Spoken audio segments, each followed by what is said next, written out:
watching via Facebook and YouTube. Glad to have you a part of our communion as well. We have a lot of things going on, as we always do here at First Baptist, but we're trying to weave our way through weather and COVID and all those things. So we hope that you will pay attention to the bulletin and to the information on our website as to what all is happening and when, and if some things need to be postponed or changed, we will post those immediately. We have some announcements to be made and shared with you this morning, and after that is done, we will focus our hearts on worshiping our Lord.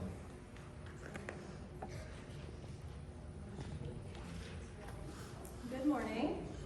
On behalf of Camp Carmel, I just wanted to mention we have the calendars out in the narthex. We had 5 first-time campers from First Baptist attend Camp Carmel last summer, and all 5 of them are actually featured. We have kids in February, kids featured in June, and some on the back cover. So if you're interested in supporting Camp Carmel, the calendars are in the back in the narthex. Thank you.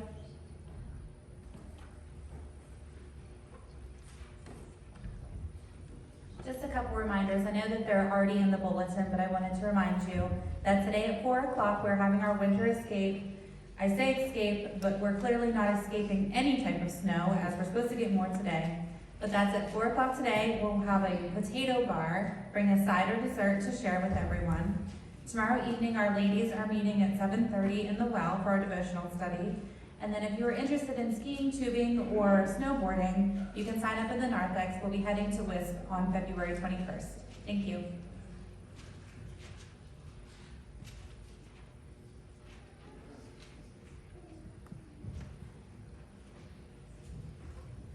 Good morning.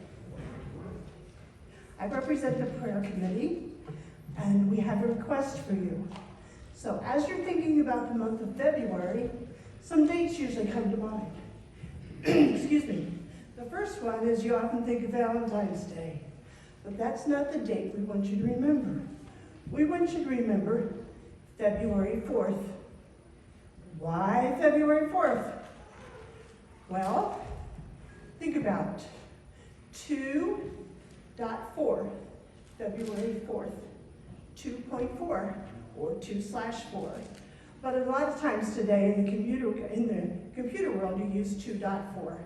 And that's the amount of money that we're raising for the way, $2.4 million. So on February 4th, we want you to come together as a church family to pray for our fundraising goal for the $2.4 million. We are going to have the church open from 2 to 4, so you can come pray in the chapel area. We ask you that at 2:04, whether it's AM or PM, that can be your choice, you remember to pray for our fundraising campaign. And we ask that you would continue then to pray for that throughout the month of February. So it'll be a special day, February 4th, and we will be reminding you of that again next week. And you will see that each month this year, the prayer committee is going to come to you with a special point of emphasis. But again, make plans on February 4th, put it on your calendar to be praying for our fundraising goal of $2.4 million, that we meet or exceed that goal early this spring. And with that, Mark Fox is going to talk to us and give us an update on the way.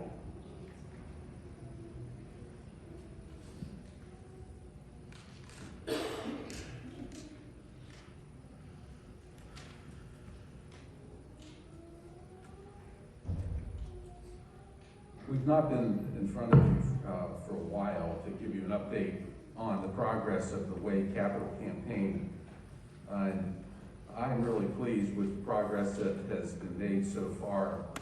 My information is a couple of weeks behind, but as of January 8th, 2022, $1,544,651 has been received and in the bank so far for the project.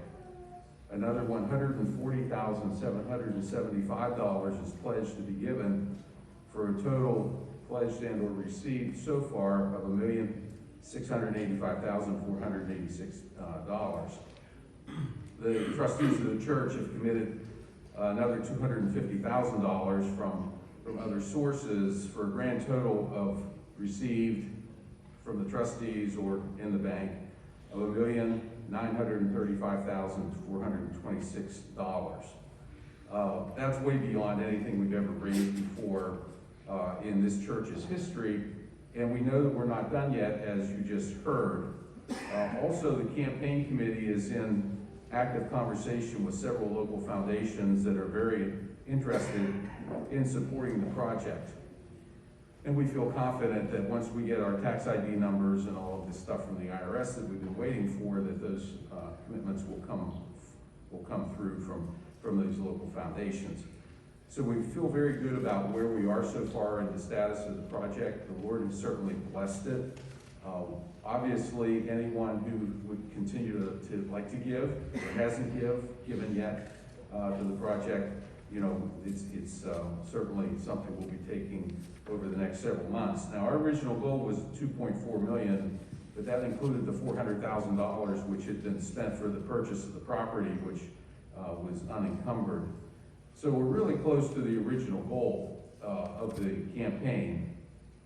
But as with everything else, and with cost of materials and cost of construction, I'm sure it's going to cost more than what we originally thought as well. So we really need to continue on with raising the funds so that the building committee has the necessary funds in this calendar year to get this project to fruition, and something that we can be using hopefully a year from now. Thank you very much for all of your help.